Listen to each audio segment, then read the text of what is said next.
Hi everyone, I'm Steven. I'm an artist here at Disney's Art of Animation Resort in Florida. 7 days a week here in the resort lobby, an artist teaches guests how to draw some of your favorite characters. Anyone can join in on the fun. You don't even need to be a guest at the resort. This is the 25th anniversary of Tim Burton's The Nightmare Before Christmas.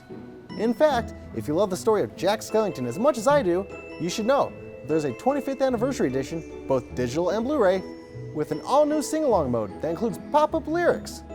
Today we're going to draw Jack Skellington's very good friend in Halloween Town, Sally. Like a lot of characters, we're going to start off by drawing a circle. Just very, very lightly, just draw a circle the best you can.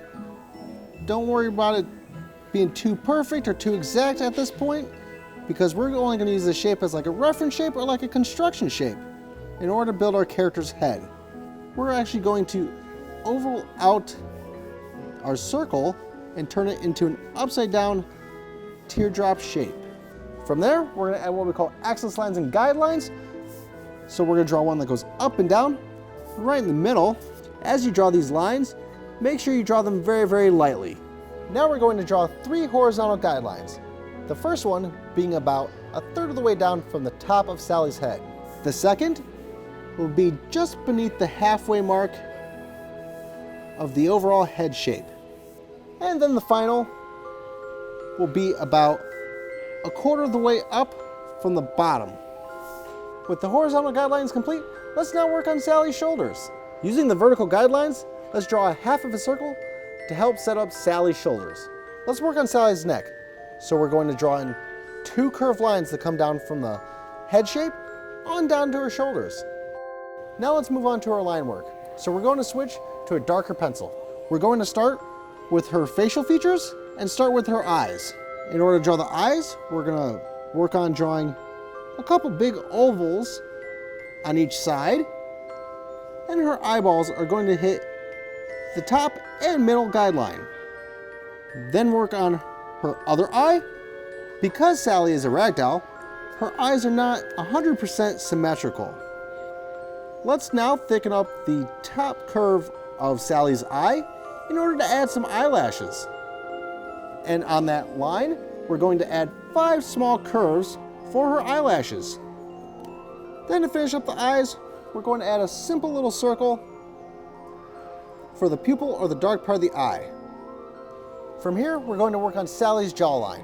So start about where the middle of the eyes are and curve on down, then swoop on up for the right side of our character. I'm drawing her jawline on the inside of our construction shape just to help define her face a little bit better. After that, we're going to draw a big curved line that goes on down and curves back on up in order to give us the baseline for her mouth. For her actual mouth, we're going to draw a little dip that comes on down and curves back on up for her lower lips. Then for the upper lips, we're going to draw a really wide but curvy letter M. For the nose, we're going to draw a really short but really wide letter V. Now let's refine Sally's shoulders, neck, and some of her clothing.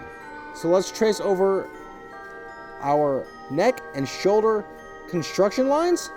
Let's draw Sally's shirt collar by drawing a really curvy and really jagged letter V. We're going to draw 2 curved lines to define Sally's sleeves, then move up to her hair. First start off by drawing a curved line that comes on over from the middle of her forehead, and just work your way down along the side of the head as you draw straight lines on down to her shoulders. With Sally, you have quite a bit of freedom to do as you wish with her hair as we work our way around. Now, since she's a ragdoll, you can really make out her hair the way you want it to be. Then draw the right side and draw almost like an S curve that wraps around her forehead. Do a couple overlapping lines that merge on down. Then for the top part, just draw a line that comes on down and over. And just sketch your way down again to her shoulders. Since Sally is a ragdoll, we have quite a bit of freedom to draw her hair, so you can make it as messy as you'd like. We've drawn the hair that goes on the front of her head, now let's draw the hair that goes on the back. Adding more lines is going to add more shadow and depth to Sally's hair. We don't want to scribble or color it in, we just want to add lots and lots of lines. With the main line work done, let's add some detail. Draw a small curved line under each eye, followed by adding some stitch lines around her mouth. That's just little straight lines and X's. Then we're going to add a stitch seam across the top of her face that crosses behind her left eye. Don't forget your little lines and X's. Then we're going to add a couple stitch lines to her neck. One that goes up and down, and one that curves left and right. For these, I'm just going to draw straight lines and no X's. Add one that goes down from the collar, and a stitch line there. Don't forget her shoulders as well. As we near the end, let's add some details to the clothes. On the right half of her body, maybe add in a couple swirls. On her sleeve, she has quite a few pinstripes. Now let's add some shading touches. Start with the neck, add a little shade that goes on down. Also, let's shade in the lips. For our final step, we have to sign our work.